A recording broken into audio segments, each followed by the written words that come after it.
Assalamualaikum warahmatullahi wabarakatuh.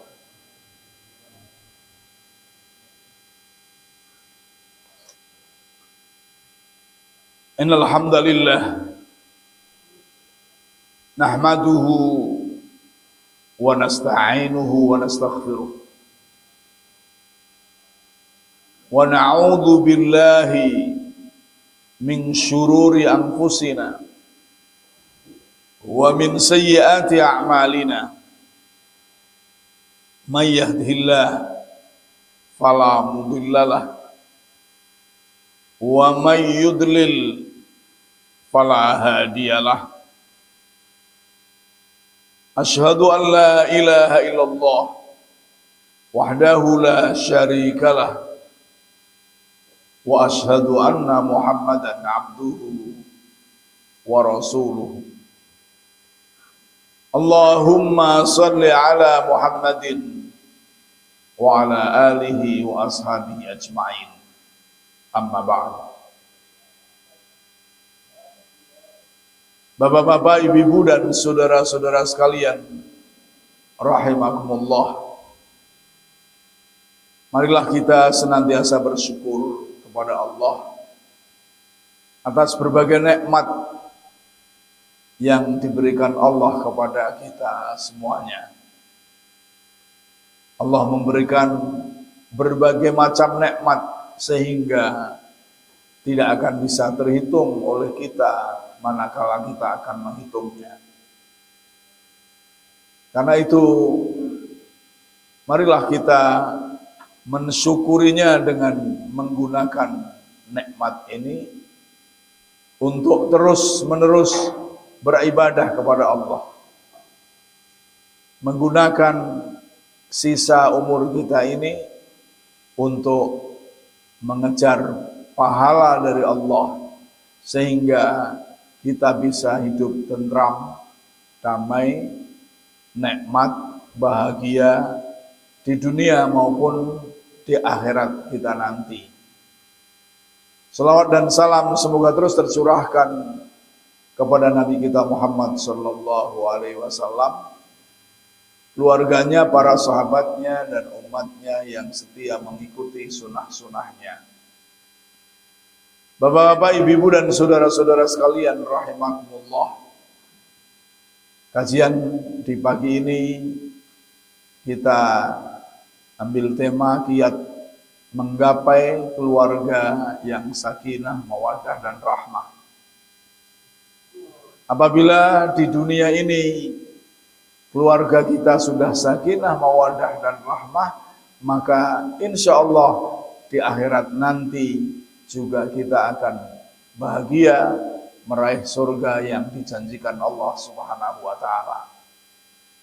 Dan bahagia dunia dan akhirat ini adalah merupakan dambaan dari setiap kaum muslimin, dambaan setiap orang-orang yang beriman, yang mendapatkan barokah dari Allah Subhanahu wa ta'ala. Allah berfirman, walau anna ahlal qura amanu wattaqau la fatahna alaihim barakatim minas sama' wal ard walakin kadzabu fa akhadnahum bima kanu yaksibun. Jikalau sekiranya penduduk negeri-negeri beriman dan bertakwa, pastilah kami akan melimpahkan kepada mereka barokah dari langit dan bumi. Tetapi mereka mendustakan ayat-ayat kami itu, maka kami seksa mereka disebabkan perbuatannya. Dalam tafsir dikatakan, walau anna ahlal qura saddaqu rusulahum wattaba'uhum wajtanabu ma nahahumullah anhu la fatahallahu alahum abwabal khairi min kulli wajhin. Seandainya penduduk suatu negeri, suatu rumah tangga, saddaqullah wa rasulahum, membenarkan Allah dan Rasulnya, mereka mengikuti perintah Allah dan Rasulnya, meninggalkan apa-apa yang dilarang Allah dan Rasulnya, niscaya Allah akan membuka bagi mereka pintu-pintu kebaikan dari segala penjuru. Walakinnahum kadzabu, akan tetapi mereka mendustakan ayat-ayat Allah. Mereka tidak mau mengikuti Allah dan Rasulnya.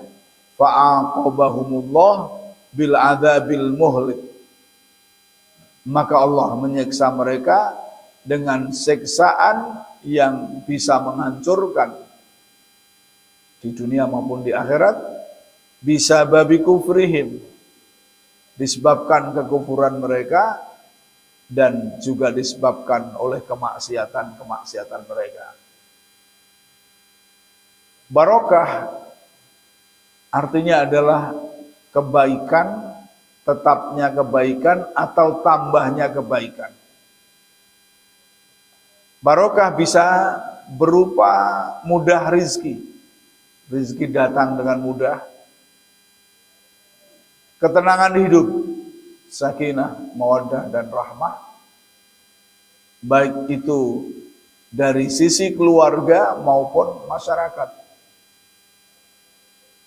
Nah, untuk mencapai barokah tadi, barokah dalam keluarga khususnya, untuk mencapai agar keluarga itu tenang hidupnya,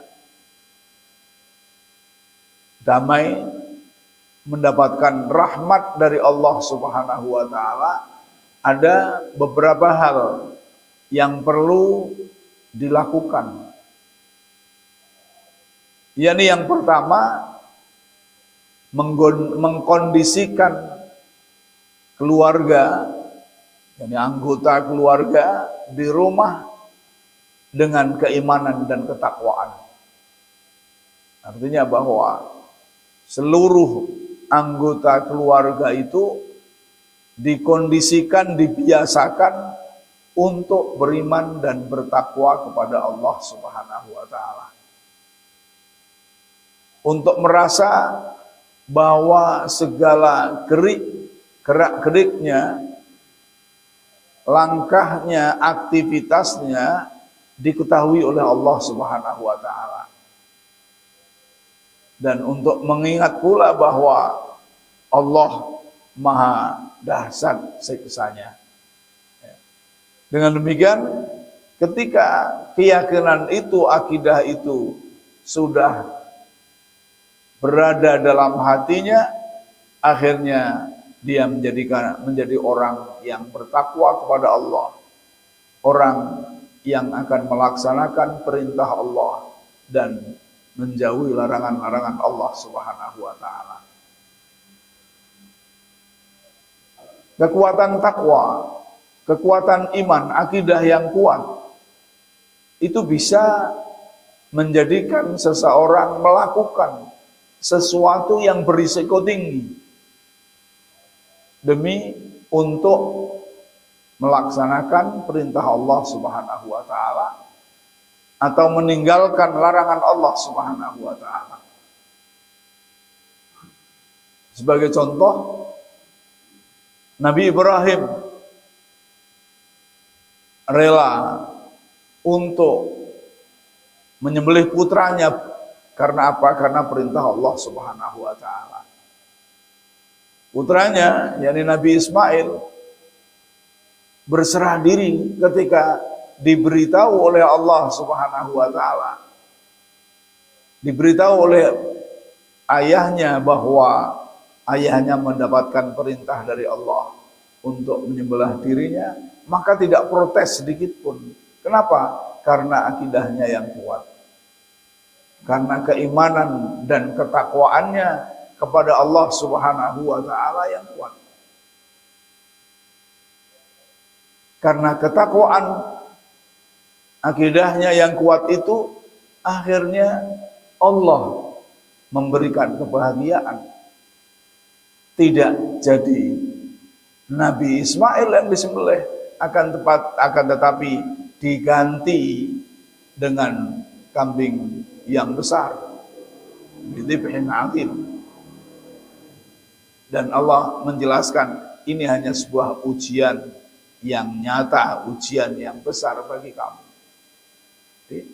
Ketika dalam keluarga itu dibiasakan, dikondisikan dengan akidah yang benar, dengan ketakwaan yang kuat, maka akhirnya keluarga itu akan menjadi keluarga yang sakinah, mawaddah dan rahmah.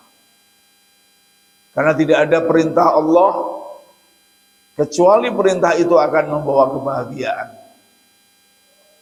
Dan tidak ada larangan Allah kecuali yang dilarang itu akan membawa bahaya. Akan membawa bahaya baik secara pribadi maupun keluarga. Bapak-bapak, ibu-ibu dan saudara-saudara sekalian rahimakumullah. Di antara penyebab tidak tenangnya dalam rumah tangga itu karena kadang-kadang di antara anggota keluarga itu terbiasa melakukan dosa. Orang berbuat dosa itu mungkin, dan memang Rasulullah juga mengatakan kullu bani Adam khata'un wa khairul khata'in at-tawwabun. Setiap anak Adam itu pernah berbuat salah, bahkan banyak berbuat salah. Khata' itu artinya banyak berbuat salah. Dan sebaik-baik orang yang bersalah adalah orang yang bertobat. Baik itu kesalahan langsung kepada Allah maupun kesalahan kepada manusia. Dalam keluarga bisa jadi seorang suami salah pada istrinya, atau istri pada suaminya, anak kepada orang tuanya, atau orang tua kepada anaknya. Bisa jadi salah itu tidak mengkait pada dosa, akan tetapi dalam hubungan itu suatu kesalahan. Maka ketika hal itu dilakukan, segera bertobat, berhenti dari kesalahan itu. Misalnya seorang anak tidak disiplin, atau seorang suami atau seorang istri tidak disiplin. Kalau pergi molor yang mestinya sudah harus pulang, tidak pulang sampai sore misalnya, padahal kegiatan kerjanya sudah selesai. Tentunya itu tidak suatu kesalahan kepada Allah, tapi kesalahan pada anggota keluarga itu. Nah, ketika ini terus-menerus terjadi, maka akan mengakibatkan keluarga itu tidak tentram. Tidak tentram, akhirnya bisa jadi berkait dengan dosa ketika sudah kesalahan-kesalahan itu meskipun tadinya tidak mengkait dengan suatu dosa, karena terus-menerus dilakukan akhirnya menimbulkan dosa. Ketika misalnya seorang suami pulang kerja tidak disiplin, langsung pulang, tapi pergi entah itu terus mancing atau apa, Awalnya mancing ya tidak dosa, memancing. Akan tetapi ketika mancing itu terus menghabiskan waktu, akhirnya terjadi keributan dalam keluarga, ya akhirnya menjadi dosa karena terus saling mengurangi kewajiban-kewajibannya. Dan orang yang terus-menerus dalam dosa itulah yang disebut dengan orang yang fasik, yang tentunya diancam oleh Allah dengan azab yang pedih. Allah berfirman, innal ladzina kafaru lan tughniya anhum amwaluhum wala auladuhum minallahi syai'a. Wa ulaika hum waqudun nar kadabi ali fir'auna walladzina min qablihim kadzabu biayatina fa'akhadhahumullahu bidzunubihim wallahu syadidul iqab. Sesungguhnya orang-orang yang kafir, harta benda dan anak-anak mereka sedikit pun tidak dapat menolak siksa Allah dari mereka. Dan mereka itu adalah bahan bakar api neraka.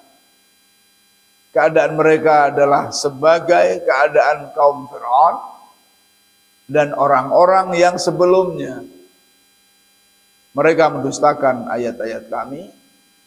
Karena itu Allah menyiksa mereka disebabkan dosa-dosa mereka dan Allah sangat keras siksanya. Terus-menerus dalam dosa. Yang kedua, rizki yang diperoleh adalah rizki yang halal. Jadi kalau ingin keluarga itu tentram, sakinah, mawaddah dan rahmah di dunia dan juga nanti di akhirat, berupayalah untuk mencari rizki yang halal. Tidak mengejar target yang banyak, tapi mengejarnya target yang halal. Karena banyak itu belum tentu membawa bahagia kalau tidak disyukuri. Bahagia itu letaknya pada bersyukur dan sabar. Itu akan bahagia. Nah, ketika rizki yang didapatkan itu rizki yang halal dan berupaya targetnya itu adalah target kehalalan, maka insya Allah akan menjadi orang yang bersyukur, akan menjadi orang yang percaya bahwa yang didapatkan pada saat sekarang ini itulah yang diberikan oleh Allah Subhanahu wa Ta'ala. Lalu berusaha untuk mendapatkan lebih, tapi tetap memegang halal tadi, bukan sidik terus ora apa-apa. Ya mempunyai target yang banyak, tapi yang halal. Kemudian ketika dapat itu kecil sedikit, ya itulah yang diberikan Allah, disyukuri, bahagia. Bahagianya orang yang mendapatkan rizki 1 juta dengan orang yang mendapatkan rizki 10.000, ketika derajat syukurnya sama, ketika derajat kesabarannya sama, kehalalannya sama, insya Allah bahagianya sama. Ya, akan sama bahagianya ketika derajat bersyukur dan sabarnya ada. Sebaliknya, ketika orang mendapatkan rizki 10.000, bersyukur kepada Allah Subhanahu wa Ta'ala, sedangkan orang yang mendapatkan 1 juta tadi kufur, tidak mau bersyukur, tidak mau qanaah, maka yang 100.000, yang 10.000 tadi lebih bahagia daripada yang 1 juta. Ya. Allah Subhanahu wa Ta'ala dan Rasulnya memerintahkan kita untuk mencari rizki yang halal, di dalam beberapa ayatnya. Di antaranya surah Al-Baqarah ayat 168, ya ayuhan nas kulu mimma fil ardi halalan thayyiban wala tattabi'u khutuwatis syaitan innahu lakum aduwwum mubin. Hai orang-orang yang beriman, makanlah dari apa-apa yang ada di bumi yang halal dan baik, dan janganlah kamu mengikuti langkah-langkah syaitan. Sesungguhnya setan itu musuh yang nyata bagi kamu sekalian, yang menggoda kita agar tidak berpikir halal dan haram, yang menggoda kita agar mengikuti hawa nafsu adalah setan. Baik itu setan yang dari golongan jin maupun setan dari golongan manusia. Maka janganlah diikuti. Bisa jadi setan itu berupa istri, bisa jadi setan itu berupa suami, bisa jadi setan itu berupa anak yang mengajak-ajak kita untuk tergelincir dari syariat Allah Subhanahu wa taala. Allah juga berfirman, ya ayyuhalladzina amanu kulu min thayyibati ma razaqnakum washkuru lillahi in kuntum iyyahu ta'budun. Hai orang-orang yang beriman, makanlah di antara rizki yang baik-baik yang kami berikan kepadamu, dan bersyukurlah kepada Allah jika benar-benar kepadanya kamu menyembah. Bersyukur kepada Allah. Makan di sini artinya ya ambillah, tidak hanya makan tapi ambillah rizki yang baik-baik yang dari Allah Subhanahu wa taala. Bersyukur yang sebenarnya sering saya sampaikan, bersyukur dengan hati, mengakui bahwa nikmat itu pemberian Allah. Sedangkan kerja itu hanyalah sarana yang diperintahkan Allah Subhanahu wa taala dalam rangka untuk menjemput rezeki sesuai dengan kemampuan kita, yang ukurannya adalah thayyib, halal. Kemudian bersyukur, mengucapkan alhamdulillah, dan bersyukur dengan menggunakan nikmat itu misalnya berupa rizki dengan cara yang baik sesuai dengan yang diperintahkan Allah Subhanahu wa taala. Juga Allah berfirman, wa kulu mimma razaqakumullah halalan thayyiban wattaqullaha alladzi antum bihi mu'minun. Dan makanlah makanan yang halal lagi baik dari apa yang Allah telah rezekikan kepadamu, dan bertakwalah kepada Allah yang kamu beriman kepadanya. Mengapa harus yang halal? Ya, kita mencari yang halal supaya mendapatkan keberkahan di dalam hidup ini. Apabila makanan kita diberkahi Allah, minuman kita diberkahi Allah, pakaian kita diberkahi Allah, maka kita akan hidup bahagia di dunia maupun di akhirat. Ya, karena keberkahan itu kebaikan yang sudah saya sampaikan tadi. Dan perlu diketahui bahwa tujuan hidup kita itu bukan dunia. Tujuan hidup kita adalah akhirat. Dunia ini hanya sebagai ladang untuk menuju akhirat. Di mana Rasulullah mengatakan, ad-dunya mazra'atul akhirah. Dunia ini sebagai ladang untuk menuju akhirat. Tinggal bagaimana kita menanami ladang itu. Kalau ladang sawah ditanami ganja, maka ya yang kita panen ganja. Kalau ditanami padi, yang kita panen padi. Kalau ditanami jagung, yang kita panen jagung. Begitu pula ketika kita di dunia ini beramal soleh, mencari rezeki yang halal, maka kita akan panen di akhirat dengan surga yang menenteramkan hidup kita. Sebaliknya, kalau kita di dunia ini yang kita lakukan adalah kejahatan-kejahatan, perbuatan-perbuatan dosa, dan sampai mati belum bertobat kepada Allah Subhanahu wa ta'ala, maka yang kita panen adalah neraka yang telah disediakan oleh Allah Subhanahu wa ta'ala bagi orang-orang yang durhaka. Ibnu Umar radhiyallahu anhu mengatakan, man ishtara thawban bi asarata darahima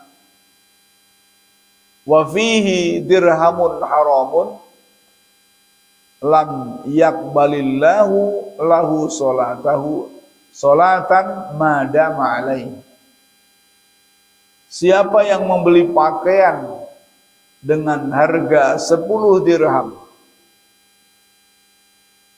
1 dirham diantaranya adalah uang haram, maka Allah tidak akan menerima sholatnya selama pakaian itu dikenakannya. Jadi ketika kita sholat menggunakan pakaian yang haram, kecampuran yang haram, maka sholat kita tidak akan diterima. Artinya sholat kita tidak akan mendapatkan pahala, hanya menggugurkan sholat itu. Sudah gugur sholatnya, tapi tidak diberi pahala oleh Allah Subhanahu wa ta'ala. Ini kata Ibnu Umar. Itu hanya harga 10 dirham, 1 dirham haram, kecampuran. Apalagi kalau seluruhnya itu haram, seluruhnya itu hal yang haram. Maka tentunya lebih baik memakai pakaian yang tidak bagus, ya. Artinya mungkin kain yang kasar yang tidak bagus tapi halal, daripada kain yang bagus akan tetapi haram. Kain yang bagus haram ini hanya nikmat dipakai di dunia, orang gatel untuk sholat, tapi tidak mendapatkan pahala. Nah, kain yang kasar tadi barangkali dipakai merasa gatal, sumuk, akan tetapi dia diterima sholatnya karena kehalalan tadi. Maka perlu diwaspadai ketika kita mau sholat, ada kehalalan apa enggak. Ya. Kalau kita insya Allah, karena kita ini orang biasa-biasa saja, banyak halalnya daripada tidaknya. Rezekinya insya Allah halal.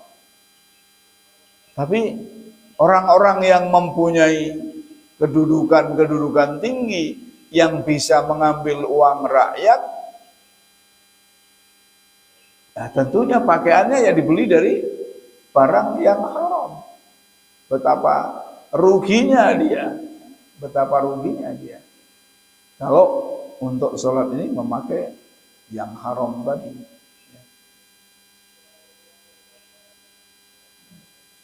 Allah berfirman, "Watlu 'alaihim naba'a bnai Adama bil haqq idz qarraba qurbanan fatuqbila min ahadihima wa lam yutaqabbal min al-akhar. Qala la'aqtulannak qala innama yataqabbalullah minal muttaqin." Ini menguatkan atau sebagai dalil dari yang disampaikan Ibnu Umar tadi, bahwa sholat orang yang pakaiannya haram itu tidak akan diterima. Ini cerita tentang Qabil dan Habil.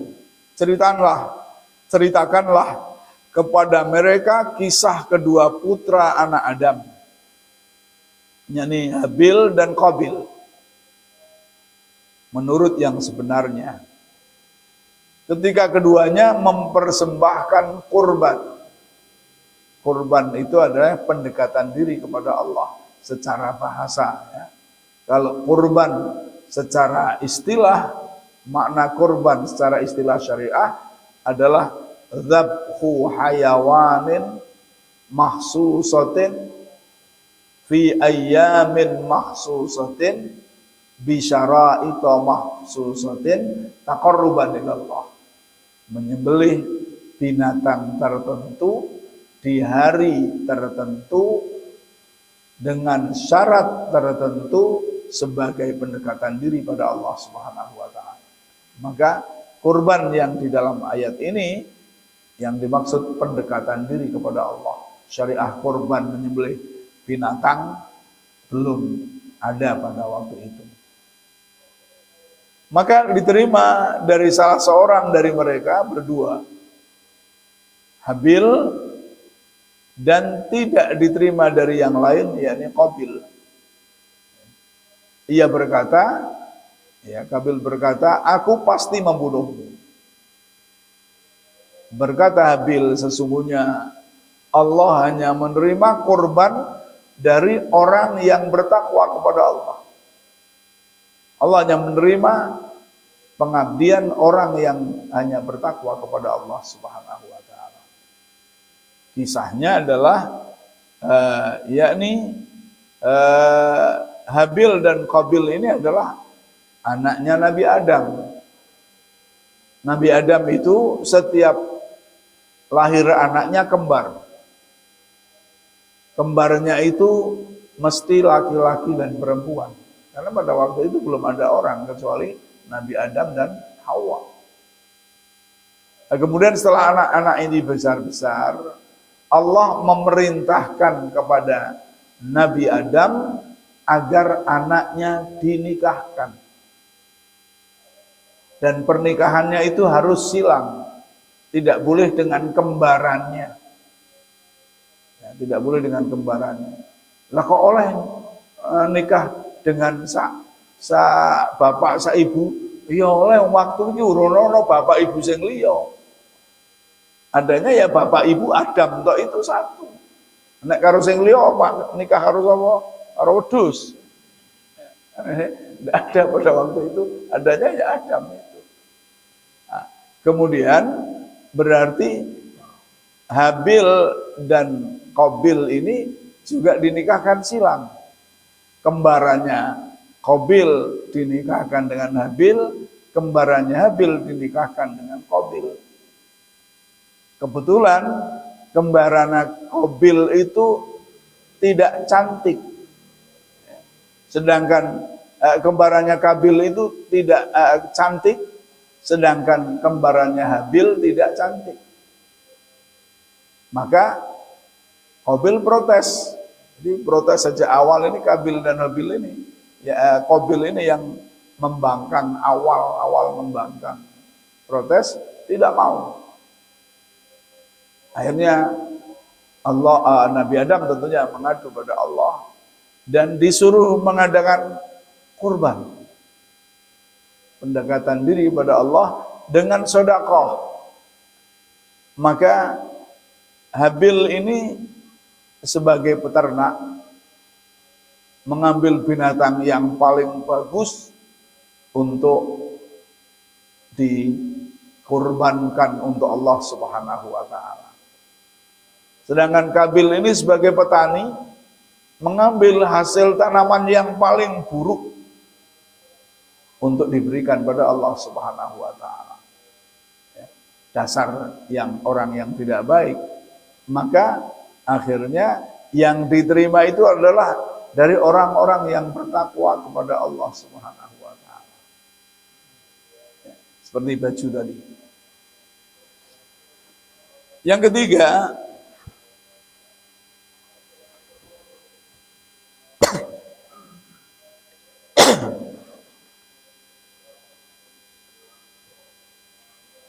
untuk mendapatkan kebahagiaan di dunia maupun di akhirat adalah berusaha terus-menerus untuk melaksanakan perintah agama secara maksimal. Baik yang berupa kewajiban maupun yang berupa sunnah. Rasulullah SAW bersabda bahwa Allah Subhanahu wa taala berfirman, yakni man adani waliyan, barang siapa yang memusuhi waliku, wali itu adalah orang yang bertakwa, maka saya mengizinkannya untuk memeranginya. Tidaklah seseorang mendekatkan diri kepadaku dengan sesuatu yang lebih aku cintai daripada apa yang telah aku wajibkan kepadanya. Jadi pendekatan diri yang paling utama adalah menjalankan kewajiban, melaksanakan kewajiban. Salat 5 waktu, puasa bulan Ramadan, zakat, wajib-wajib itu yang paling utama. Dan hambaku masih terus-menerus mendekatkan diri kepadaku dengan yang sunnah bin nawafil, sehingga aku mencintainya. Ya Allah mencintai orang yang telah melakukan yang wajib lalu menambah yang sunnah, semakin dicintai oleh Allah Subhanahu wa taala. Apabila aku telah mencintainya, maka aku akan menyertainya di dalam pendengarannya, penglihatannya, pendengarannya, kemudian juga di dalam kakinya dan juga di dalam tangannya. Artinya apa? Dia dijaga oleh Allah Subhanahu wa taala. Kalau dijaga oleh Allah Subhanahu wa taala, maka tentunya jauh dari terperosok ke dalam dosa. Ketika dia tidak terperosok ke dalam dosa, maka hidupnya akan bahagia. Di dunianya bahagia, di akhiratnya bahagia. Bagaimanapun situasinya, yakinlah itu. Di sini juga ditambah oleh Allah Subhanahu wa taala, wa in sa'alani la'u'tiyannahu. Kalau dia meminta kepadaku, niscaya akan aku beri. Wa la in ista'adani, dan apabila dia memohon perlindungan kepadaku, niscaya akan aku lindungi.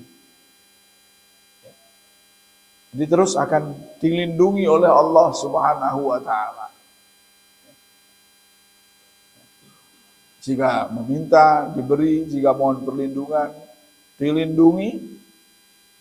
Tidaklah aku ragu untuk berbuat sesuatu seperti keraguanku untuk mencabut nyawa seorang mukmin. Ia membenci kematian sedangkan aku tidak suka menyakitinya. Artinya Allah sampai sampai sakaratul maut pun akan mendapatkan sakaratul maut yang enak. Ketika kita menjalankan yang wajib kemudian dilanjutkan dengan yang sunnah.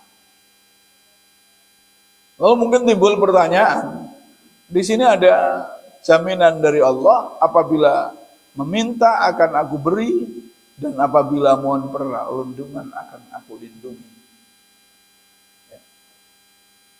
Kenapa kok orang-orang yang ketoke ibadahnya sungguh-sungguh itu orang kaya?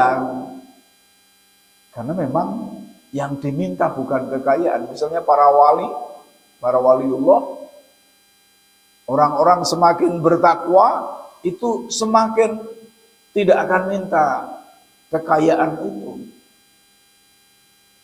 Yang diminta apa? Yang diminta ampunan dari Allah Subhanahu wa taala, enggak ada yang lain. Para nabi minta yang paling banyak adalah ampunan kepada Allah, bukan jaluk dadi wong sugih. Jaluk dadi wong sugih korun. Maka dari itu yang tentunya yang dijaminkan adalah ampunan dari Allah Subhanahu wa taala.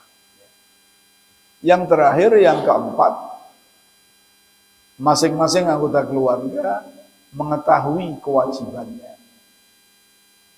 Suami kewajibannya apa, istri kewajibannya apa, itu diketahui lalu dijalankan. Bagaimana dengan haknya? Ketika orang itu mengetahui, masing-masing mengetahui kewajiban dan lalu dijalankan, maka otomatis masing-masing sudah memberikan hak orang lain. Ketika suami menjalankan kewajibannya sebagai seorang suami, maka berarti sudah memberikan hak istri. Dan ketika istri sudah menjalankan kewajibannya sebagai seorang istri, maka dia menjalankan, memberikan haknya suami. Ketika anak sudah menjalankan kewajibannya kepada seorang ayah, seorang tua, maka berarti dia telah memberikan haknya orang tua. Begitu sebaliknya. Dan dalam hidup ini jangan menuntut hak, jangan terlalu menuntut hak, tapi laksanakan kewajiban. Kepada Allah juga jangan menuntut hak kita, tapi laksanakan kewajiban kepada Allah, maka hak akan datang. Sama misalnya hadis qudsi tadi, lakukan kewajiban dan yang sunnah dengan sebaik mungkin, berupaya untuk terus-menerus. Tidak usah menuntut, wah, cari nek wis nglakoni kewajiban dan sunnahnya dilakukan Pak dikai, nek aku njaluk nyatanya kok wis njaluk pirang-pirang ora dikai loh. Mungkin perilaku kita yang tidak benar, belum sesuai dengan standar yang ditentukan oleh Allah Subhanahu wa taala. Maka jangan mengingat haknya. Lakukan kewajiban, nanti kalau kewajiban itu sudah sempurna kita lakukan dengan sebenar-benarnya, secara otomatis Allah akan memberikan hak kita. Minimalnya yang harus kita pikirkan, yang justru yang utama adalah hak di akhirat untuk tidak dimasukkan ke dalam neraka selama kita tidak menyekutukan Allah dan selalu beribadah kepada Allah Subhanahu wa taala. Bapak-bapak, ibu-ibu dan saudara-saudara sekalian rahimakumullah, cukup ini yang saya sampaikan, mudah-mudahan dapat bermanfaat. Kita tutup dengan doa. Allahumma sholli ala Muhammad wa sallim wa radhiyallahu an kulli sahabati Rasulillah ajma'in. Walhamdulillahi rabbil alamin. Allahumma arinal haqqa haqqan warzuqna ittiba'ah wa arinal batila batila warzuqna ijtinabah. Allahumma arzuqna kamalal ikhlas fil a'mal wal aqwal wa husnal khatimati 'inda qida'il ajal. Allahumma arzuqna al hidayah wal himayah wal qana'ah waz zuhd wat taufiq lima tuhibbu wa tarda. Rabbana atina fid dunya hasanah wa fil akhirati hasanah wa qina adzabannar. Subhana rabbika rabbil izzati amma yasifun wa salamun alal mursalin walhamdulillahi rabbil alamin. Wassalamu alaikum warahmatullahi wabarakatuh.